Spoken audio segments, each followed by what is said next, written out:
और मजेदार चुटकुले सुनने के लिए चैनल को सब्सक्राइब जरूर करें। एक आदमी ने अपने बेटे को दर्जी का काम सीखने को बिठाया। 2 महीने तुम्हें काम सीखते हो गए, इन 2 महीनों में तुमने क्या सीखा? बेटे ने जवाब दिया, गला काटना सीख गया हूँ, अब जेब काटना सीख रहा हूँ। किसी आदमी ने अपने मित्र को दावत दी, सारा खाना वही खा गया, घर वाले भूखे रह गए। 5 साल का बबलू तो भूख के मारे रो पड़ा। उसकी माँ ने कहा, बेटा मेहमान को जाने दो, सारे मिलकर रोएंगे, तुम अकेले क्यों रोते हो? कबाड़ी की दुकान पर एक संगीतकार ने अपनी वायलिन दिखाते हुए पूछा, क्या दोगे? कबाड़ी, इस टूटे फूटे वायलिन का तो 10 रुपये दूंगा। संगीतकार, बस 10 रुपये? अरे इसे बजाना बंद करने के लिए 50 रुपये तो मेरे पड़ोसी दे रहे हैं।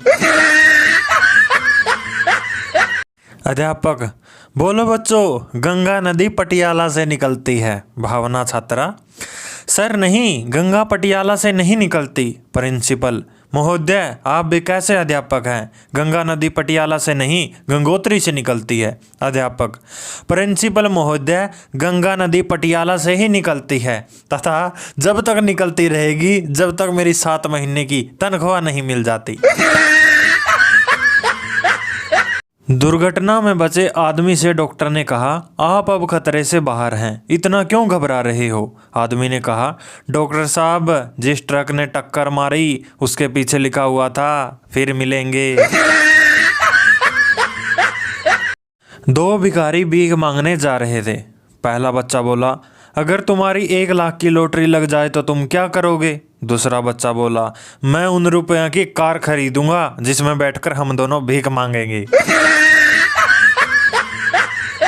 डॉक्टर पुंडीर, वाह दिनेश भाई, तुम मरते मरते बच गए, तुम्हारा शरीर वास्तव में तगड़ा व मजबूत है। दिनेश, डॉक्टर साहब, मेरा बिल बनाते समय ये सारी बातें याद रखना। रेलगाड़ी स्टेशन पर रुकी तो एक साहब जल्दी से अपने बच्चे को उठाकर गाड़ी की तरफ दौड़े। तभी किसी ने दौड़कर पीछे से उन्हें पकड़ लिया। दोनों ने एक दूसरे को अपनी तरफ खींचा। बाद में पता चला कि पहले साहब गलती से दूसरे साहब का बच्चा उठाकर भाग रहे थे। प्रेमी और प्रेमिका छत पर बैठे थे। चांदनी छिटकी हुई थी। अचानक प्रेमिका बोली, मेरी इच्छा है कि अगले जन्म में मैं चांद बनूं। प्रेमी, हाँ प्रिय, मेरी भी इच्छा है कि उस चांद पर उतरने वाला पहला अंतरिक्ष यात्री मैं बनूं। वकील ने अपराधी से पूछा, क्या तुमने मेरे क्लाइंट को आवारा, बदमाश और गधा कहा? अपराधी ने कहा, जी हाँ। वकील बोला, क्या तुमने उसे उल्लू का पट्टा कहा था? अपराधी ने कहा, जी नहीं, मैं ये कहना भूल गया था।